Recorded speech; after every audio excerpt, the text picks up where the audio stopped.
My self Harish Kumar Sharma, Saraswati Shishu मंदिर inter college, Keshav Puri, Muzaffarnagar. Vidya Bharati की online classes में आप सभी का स्वागत है। आज हम आपको अध्याय 8 में 12th के अध्याय 8 में जो हमारा सामान्य चैप्टर है मानव स्वास्थ्य एवं रोग, उसके अंतर्गत आज हम जो अध्ययन करेंगे वो अध्ययन करेंगे सामान्य रोग या बीमारियां। तो आज जैसे कि सामान्य रोग और बीमारियों के अध्ययन करने से पहले हम देखते हैं कि इनसे पहले कुछ आवश्यक इम्पोर्टेंट्स इनके बारे में तथ्यों का जानना बहुत ज़रूरी है, क्योंकि जो सामान्य बीमारियां हैं उनसे पहले हम उनकी स्वास्थ्य के बारे में नॉलेज का होना बहुत ज़रूरी है। इसके लिए सबसे पहले हम अध्ययन करते हैं स्वास्थ्य का। स्वास्थ्य होता क्या है? सामान्यतः हेल्थ होती क्या है? हेल्थ एक स्वास्थ्य शरीर की वह अवस्था है, किसी भी इंसान का जो स्वास्थ्य है, व्यक्ति का ये स्वास्थ्य है, जिसमें प्राणी का शरीर शारीरिक, मानसिक एवं सामाजिक रूप से पूर्णतः स्वस्थ हो। अर्थात कोई किसी भी व्यक्ति का शरीर जब शारीरिक और मानसिक मानसिक और सामाजिक रूप से पूर्णतः स्वस्थ होता है, इसका मतलब उसका जो शरीर है वे मानसिक जो उसका व्यवहार है दूसरे समाज के प्रति, बाहर के समाज के प्रति, उसकी एक्टिविटी, उसके सोचने का नज़रिया, ये सब चीज़ें आती हैं हमारी स्वास्थ्य में। अब स्वास्थ्य के बाद ये सब यदि नॉर्मल है, यदि ये सब नॉर्मल है, एक इंसान सामान्य व्यवहार कर रहा है, तो उसे हम कह सकते हैं हेल्दी इंसान, स्वस्थ इंसान। इसी में ही यदि सेकंड टर्म आती है इम्पोर्टेंट रोग, डिजीज क्या होती है? प्राणी के सामान्य स्वास्थ्य अवस्था में किसी भी प्रकार का असामान्य परिवर्तन।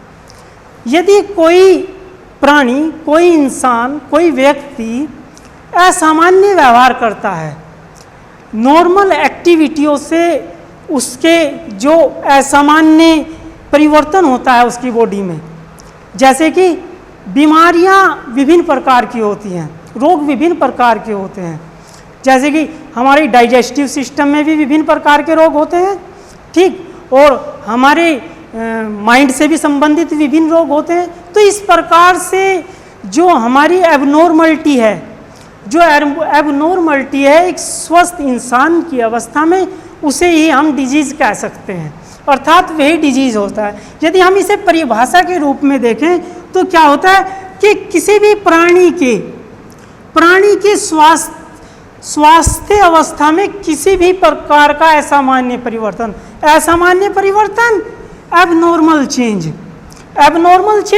मतलब कि उसकी जो एक्टिविटी है, नॉर्मल जो हेल्थ है, उससे अदर कोई एक्टिविटी, खांसना, ठीक है, पेचिस का भी लगना, ये भी एक रोग है, विभिन्न प्रकार के रोग, ठीक। तो ये सब क्या है? ये सब जो डिजीज के अंतर्गत आते हैं। अब इसी में ही जो आज का हमारा टॉपिक है वह है सामान्य रोग या बीमारियां। इसमें हम फर्स्ट ऑफ ऑल पढ़ेंगे टाइफाइड, जो एक सामान्य बीमारी है।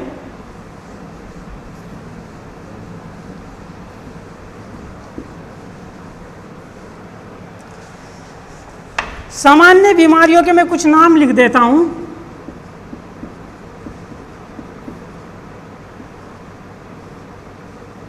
टाइफाइड,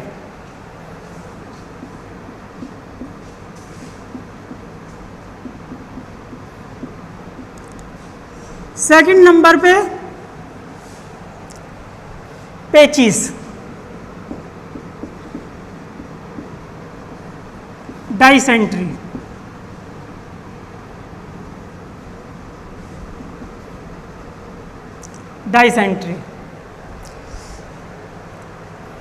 थर्ड नंबर पे मलेरिया,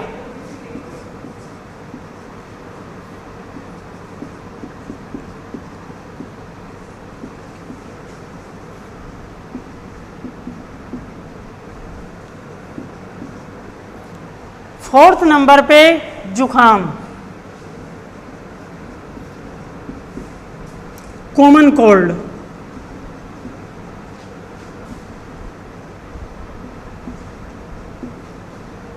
5th नंबर पे हमारा आता है डेंगू जुआर।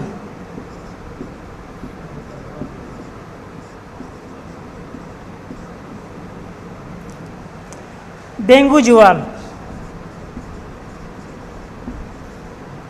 डेंगू फीवर, जिसे डेंगू फीवर कहते हैं।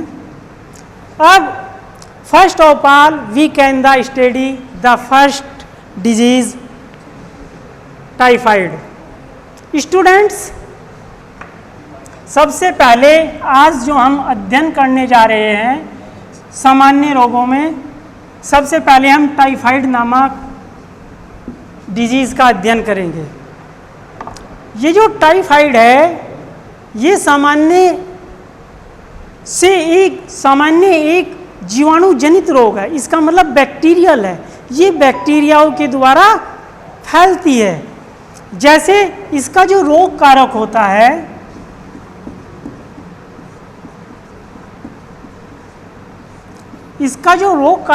है वे हमारा होता है साल्मोनेला टाइफी।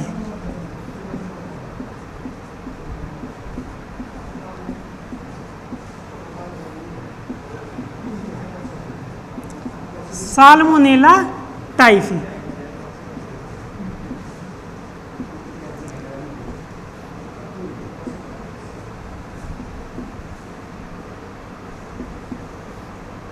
साल्मोनेला टाइफी ये एक बैक्टीरिया है जो इस डिजीज को, टाइफाइड नामक डिजीज को जो बैक्टीरिया द्वारा होती है, ये जो बैक्टीरिया है साल्मोनेला, ये इसी डिजीज को करता है। और इसका जो वाहक होता है, वाहक मतलब कि वेक्टर, जो इस डिजीज को एक स्थान से दूसरे स्थान पर ले जाता है, वे हमारी साधारण मक्खियां होती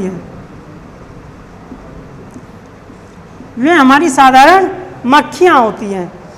अब यह रोग सामान्यतः यदि जनरली देखा जाए तो यह रोग बच्चों में होता है। ठीक, इससे बच्चे अधिक संक्रमित होते हैं। सेकंड नंबर पे यह रोग का यदि हम अन्य वाहक देखें तो ये रोग फैलता किस प्रकार से है।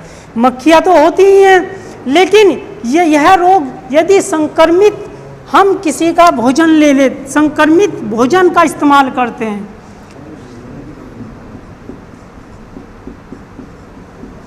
संक्रमित खाद्य पदार्थ, जो हमारे संक्रमित खाद्य पदार्थ होते हैं,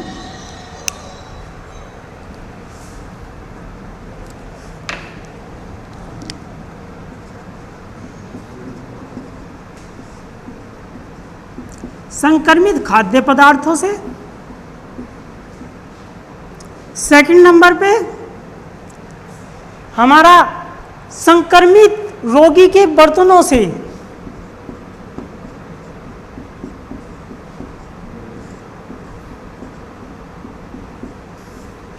रोगी के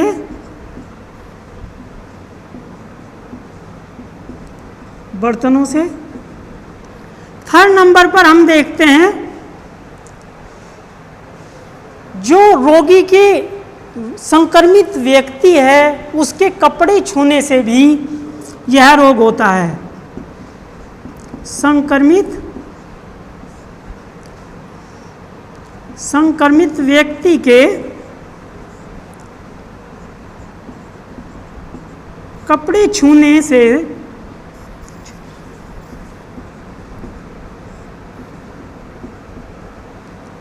और फोर्थ नंबर में यह रोग संक्रमित व्यक्ति की सांस के द्वारा भी, यदि संक्रमित व्यक्ति अपनी जो उसकी सांस लेता है उस पर किसी रुमाल का, मास्क का इस्तेमाल नहीं करता है, तो वायु के द्वारा जो अन्य हेल्दी मैन है या उसके परिवार के अन्य सदस्य हैं वे भी उस रोग से रोगग्रस्त हो सकते हैं।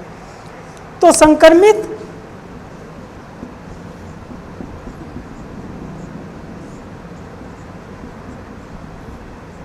व्यक्ति के स्वांश से। इस प्रकार से ये 3-4 पॉइंटों के द्वारा यह जो हमारा बैक्टीरिया है, इस रोग का जो कारक है साल्मोनेला टाइफी, यह एक व्यक्ति से दूसरे व्यक्ति में फैलकर सामान्य टाइफाइड रोग उत्पन्न करता है।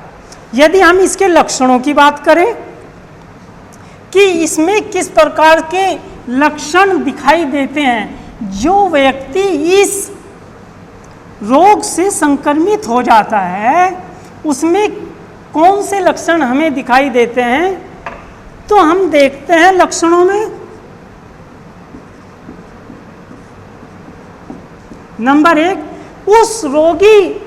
उस रोगी व्यक्ति के संक्रमित व्यक्ति के सिर में दर्द तथा उसे ज्वर बुखार आने लगता है। संक्रमित व्यक्ति के सिर में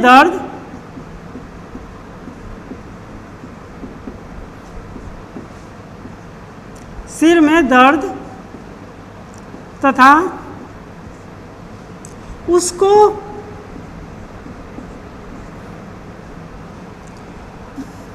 ज्वर आने लगता है। ज्वर का मतलब फीवर, बुखार।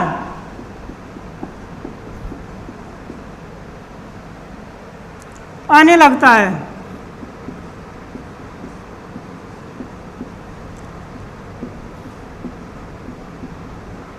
सेकंड, यदि हम उसका लक्षण देखें तो इसके अधिक प्रकोप से जो उसकी आंत्र होती हैं, स्मॉल इंटेस्टाइन और लॉन्ग इंटेस्टाइन, जिनमें मेनली भोजन का पाचन होता है, मेनली पाचन जो एब्जॉर्प्शन होता है भोजन का, जो आवश्यक मिनरल्स लेते हैं हम, तो उनका मेनली जो पाचन होता है वे हमारी छोटी आंत्र में और बड़ी आंत्र की सहायता से होता है। मेनली छोटी आंत्र में होता है उनका एब्जॉर्प्शन।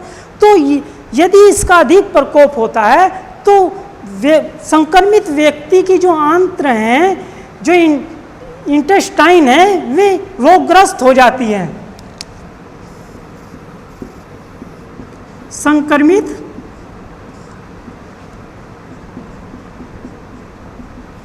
व्यक्ति की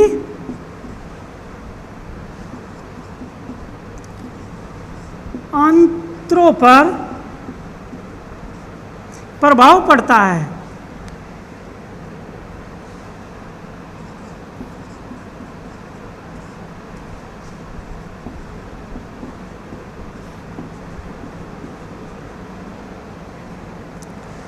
अब यदि हम इसके लक्षण हो गए, बहुत पूछा जाता है स्टूडेंट्स कि एक जो टाइफाइड जीवाणु जनित रोग है वे किस जीवाणु के द्वारा होता है।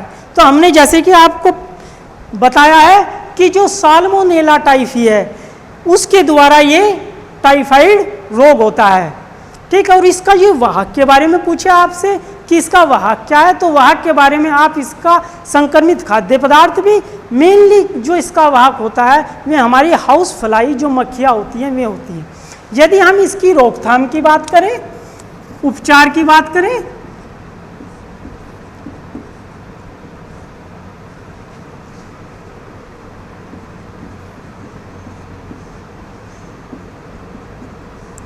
हम किस प्रकार से इसकी रोकथाम और उपचार कर सकते हैं, किसकी, जो हमारा जीवाणु जनित रोग है टाइफाइड है। तो इसमें क्या, सबसे पहले इसमें व्यक्तिगत स्वच्छता, सामाजिक स्वच्छता, इसका मतलब व्यक्ति को अपने आसपास की साफ सफाई का विशेष ध्यान रखना चाहिए। व्यक्तिगत स्वच्छता,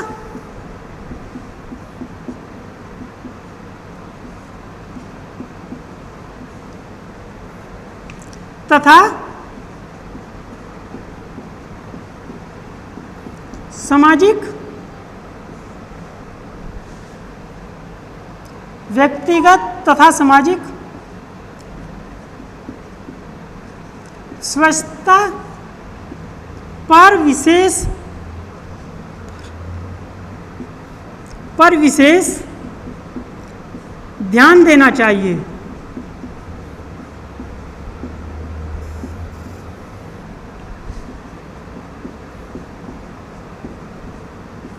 ध्यान देना चाहिए। दूसरा जो इसका है सेकंड नंबर, इसमें टाइफाइड निरोधक टीका लगवाना चाहिए। कौन सा?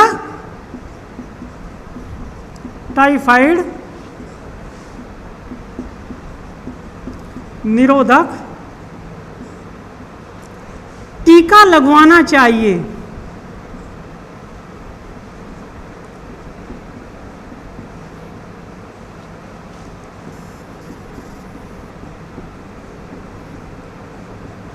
थर्ड नंबर पर इसका है कि रोगी को इस रोग की पहचान के लिए विडॉल परीक्षण कराना चाहिए। इस रोग की जो पहचान है उसे करने के लिए क्या करना चाहिए? विडॉल, एक विडॉल परीक्षण होता है जो स्पेशली इसी के लिए होता है, तो विडॉल परीक्षण कराना चाहिए। यदि ये लक्षण आपको प्रतीत हो रहे हैं तो उपचार के लिए निम्न युक्तियों को आप इस्तेमाल करें। विडॉल परीक्षण कराना चाहिए।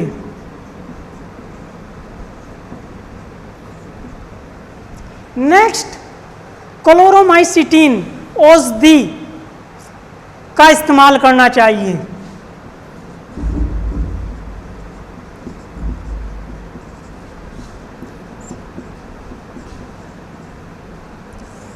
क्लोरोमाइसिटिन नामक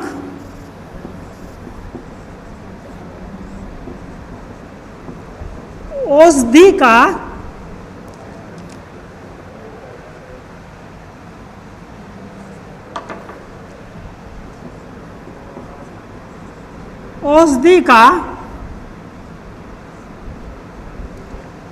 प्रयोग करना चाहिए।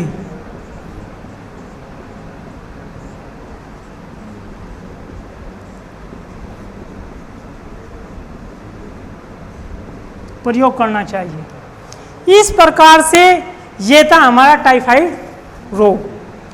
ठीक, आपसे पूछा जा सकता है कि रोकथाम और उपचार के लिए इसमें क्या करना चाहिए, तो आप यदि ये लिखो, आप पे ये क्वेश्चन आ गया कि विडाल परीक्षण किसके लिए करना चाहिए, तो आप क्या कहोगे? टाइफाइड जो रोग है उसके लिए जो हमारा विडाल परीक्षण है ये किया जाता है।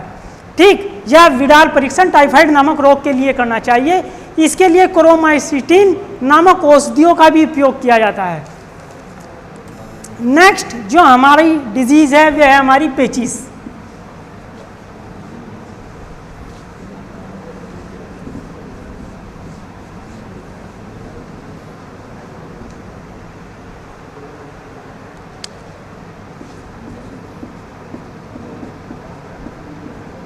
पेचिस, अमीबिएसिस,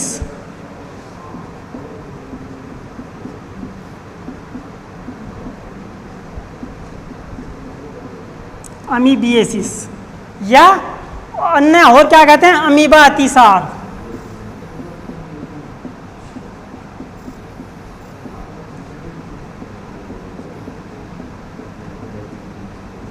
अमीबाती, ये तीनों ही नामों से जानी जाती है। ठीक है, और इसका जो रोग कारक है वह है एंटमीबा हिस्टोलाइटिका। जो इसका रोग कारक है अर्थात जो इस रोग को करता है, रोग कारक,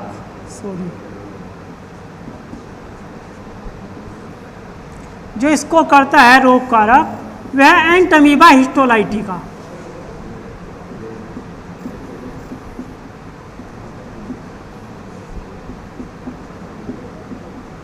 हिस्टोलिटिका,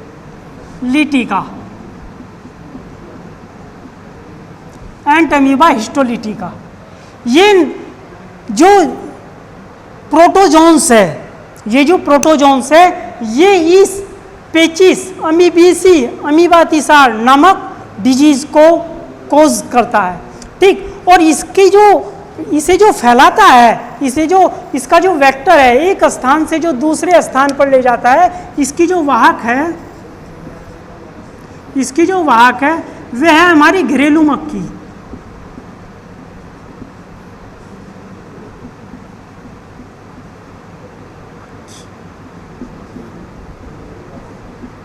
जो हमारी घरेलू मक्खियां हैं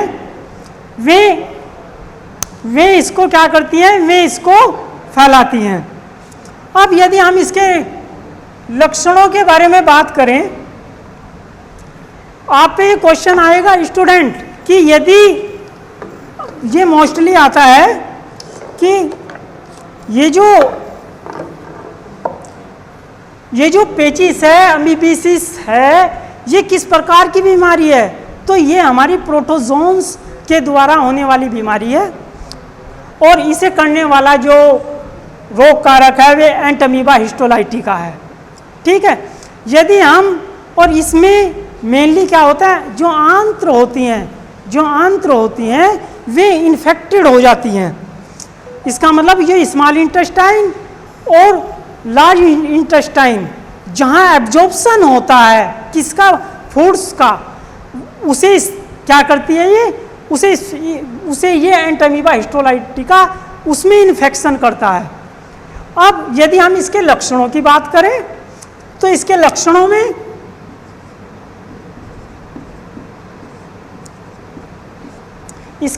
में क्या है, इस रोग के कारण जो इसका उदर है, अर्थात जो संक्रमित व्यक्ति का उदर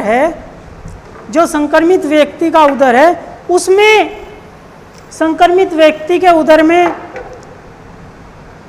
पीड़ा होने लगती है, अर्थात जो उसका स्टोमच है उसमें एक दर्द रहता है, और उसी में ही कब्ज, ऐंठन एवं लास्ट स्टेज में उसमें, जिसे हम सामान्यतः खूनी पेचिस कहते हैं, अर्थात उसके मल के साथ रक्त का स्राव आता है। ये इस प्रकार के लक्षण किस रोग में होते हैं, अमीबी पेचिस में होते हैं। ठीक है। यदि हम इसके रोकथाम की बात करें,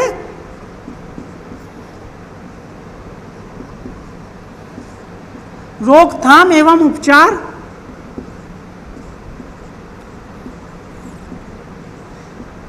तो हम देखते हैं कि यह खाद्य पदार्थों को मक्खियों से बचाना चाहिए। जो हमारे खाद्य पदार्थ हैं,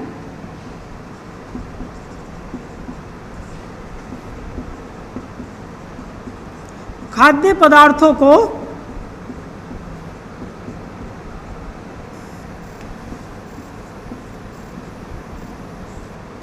मक्खियों से बचाना चाहिए।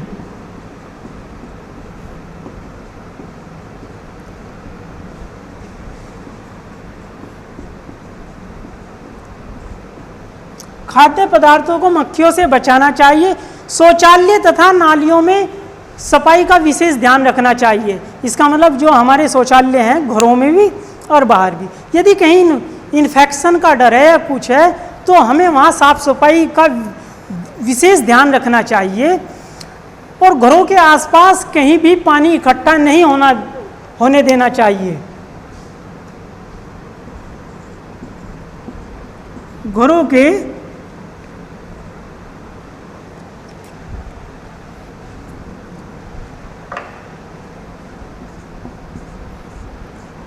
के आसपास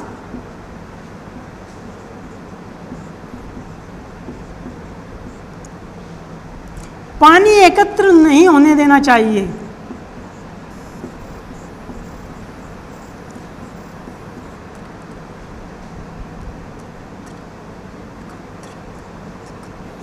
नहीं होने देना चाहिए।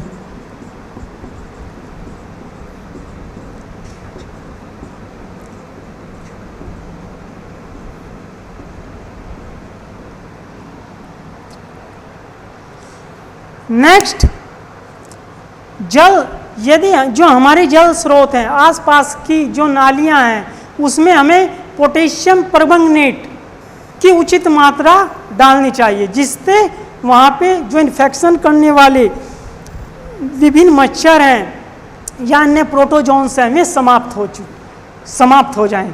इसी प्रकार से जो हमारी 3rd नंबर की बीमारी है, रोग है, वे है हमारा मलेरिया।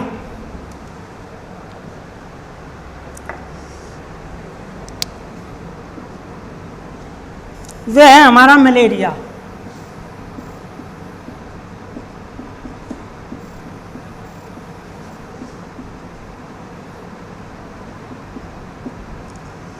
मलेरिया सामान्यतः यह भी एक प्रोटोजोआ परजीवी के द्वारा होने वाला एक रोग है, एक डिजीज है। इसका जो रोगजनक है वह होता है हमारा प्लाज्मोडियम।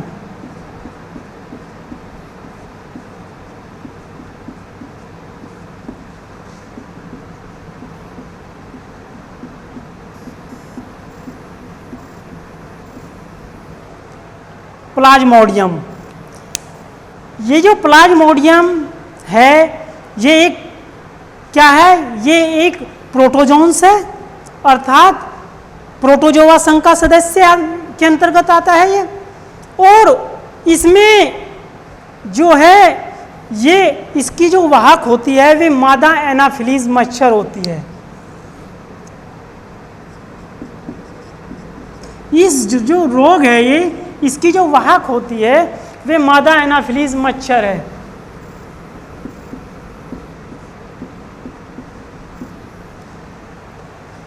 मादा एनाफिलीज।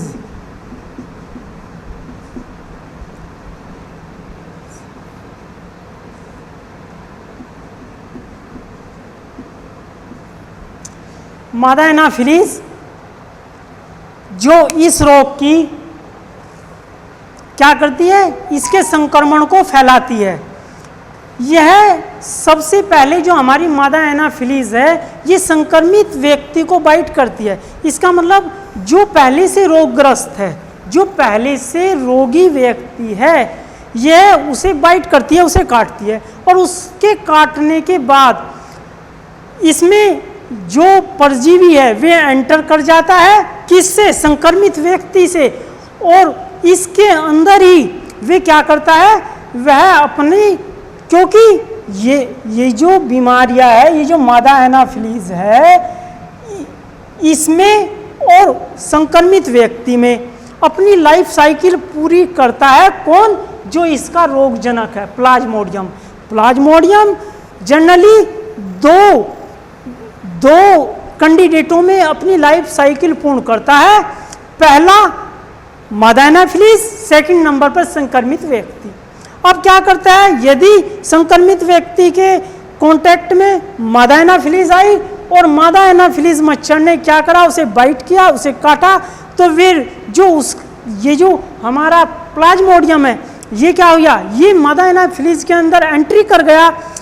और एंट्री करने के बाद क्या हो गया? इसके अंदर इसने अपने जीवन की लैंगिक प्रावस्था पूर्ण की। और यह जब जीवाणुओं का निर्माण कर लेता है, एट लास्ट में जब यह जीवाणुओं का निर्माण कर लेता है तो अपनी लार के द्वारा यह मादा एनाफिलीज मच्छर अन्य स्वस्थ मनुष्य को काटती है, जिसके द्वारा यह परजीवी, यह वाहक, यह जनक प्रोटोजोआ यह अन्य में चला जाता है। इसके द्वारा क्या होता है? जिससे अन्य बहुत सारे व्यक्ति भी संक्रमित हो जाते हैं। यदि हम इसके लक्षणों की बात करें तो इसमें लक्षणों में इसमें संक्रमित व्यक्ति को कपकपी के द्वारा तेज बुखार चढ़ता है। और धीरे धीरे ये जो बुखार है ये एक समय अंतराल पर आता है।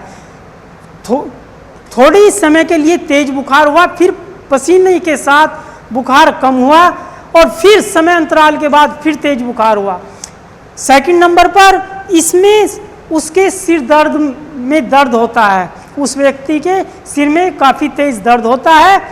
यदि ये इसके सामान्य लक्षण है। यदि हम इसके उपचार की बात करें तो इसमें जो मच्छरों को आसपास के वातावरण में हमें डीडीटी का इस्तेमाल करना चाहिए, मिट्टी के तेल का इस्तेमाल करना चाहिए। जो हमारी नालियां हैं, गड्ढे हैं, आसपास पानी एकत्रित नहीं होने देना चाहिए।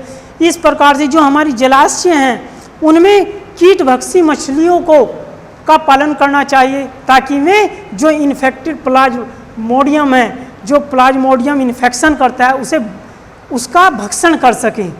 अब 4th नंबर पे हमारा आता है जुखाम।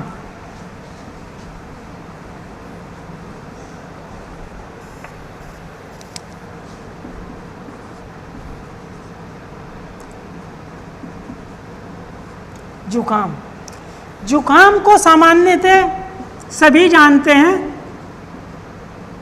कॉमन कोल्ड, कॉमन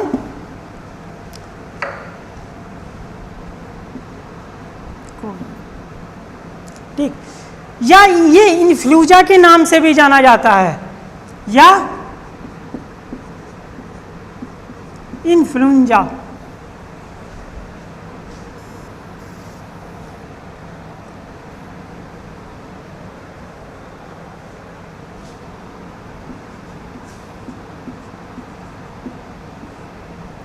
इन्फ्लुएंजा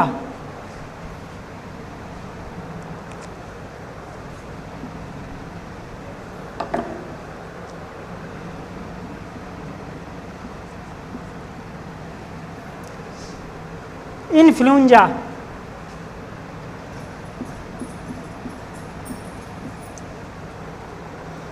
इस रोग का जो कारक है वह हमारा राइनो वायरस होता है।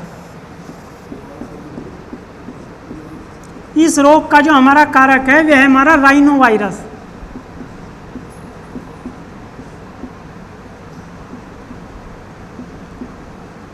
वायरस, विषाणु, ठीक, ये जनरल बीमारियां हैं, आप सब जानते ही हो। और इसका जो इसे ऑर्थोमिक्सो वायरस भी कहते हैं।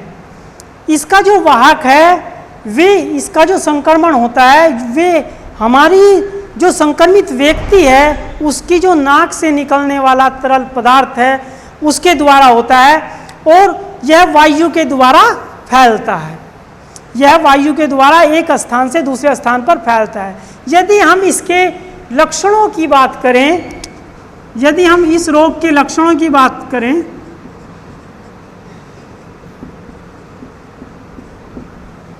तो लक्षणों में इसमें सिरदर्द, थकावट, मांसपेशियों में पीड़ा, साधारण ज्वर, खांसी, बलगम तथा छींक का आना आदि इसके विभिन्न रोग हैं। अब 5th नंबर पर हमारा आता है डेंगू ज्वर।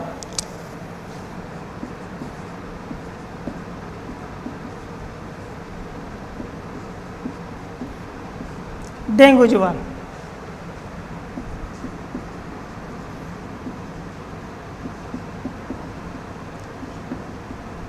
डेंगू फीवर, इसका जो रोग कारक है ये भी एक वायरल बीमारी है।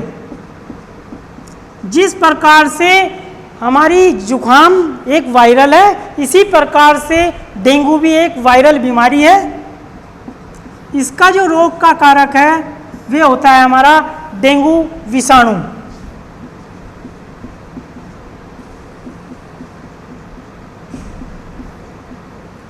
डेंगू विषाणु, इसका मतलब इस डेंगू विषाणु में इसे हम आरएनए वायरस भी बोलते हैं।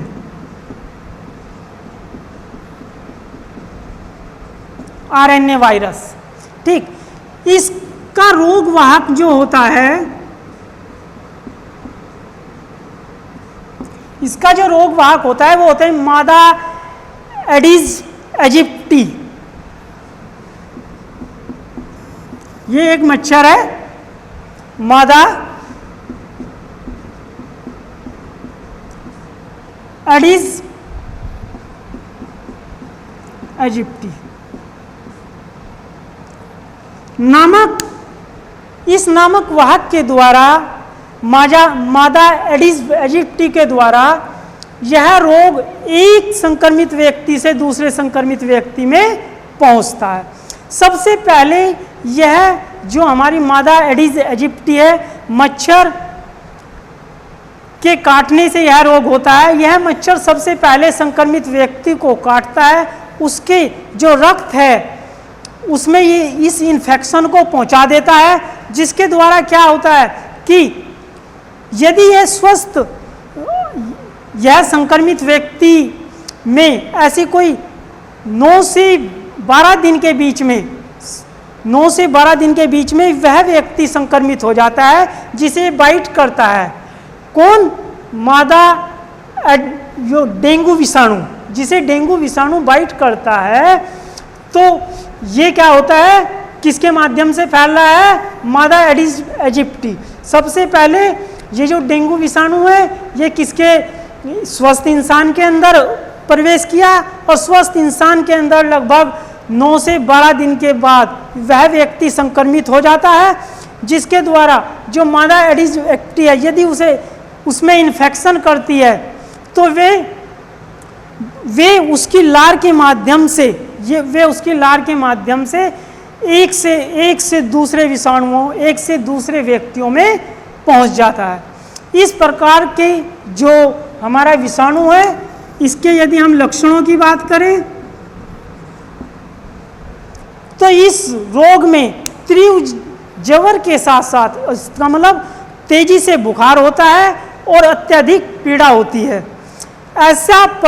और इसमें संक्रमित व्यक्ति को ऐसा प्रतीत होता है कि जैसे कि उसकी हड्डियों बहुत चटक रही हैं, अर्थात इसे हड्डी तोड़ बुखार भी कहते हैं।